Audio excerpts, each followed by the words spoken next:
The first thing to keep in mind before working with a preheater is to have knowledge of your PCB. You need to localize the components or sensitive areas of your PCB, as well as identify zones with higher thermal demands. The preheater software has a main menu, where we find a variety of options to serve our needs.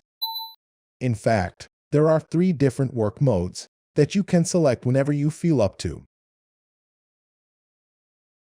The first one is the power mode. In this work mode, you can select the percentage of heat power provided by the preheater. So, if you already know the power required for a specific performance, you only need to select it and start the operation. The second option is the temperature mode. It is always paired with at least one thermocouple, which is used to measure the temperature. This enables the preheater to automatically regulate the heating power and prevent it from exceeding the selected temperature. The third and final work mode is profile mode. As the name suggests, it's used to load your unique heating management for specific operations. Additionally, in this menu, we find another interesting option called Teach Profile.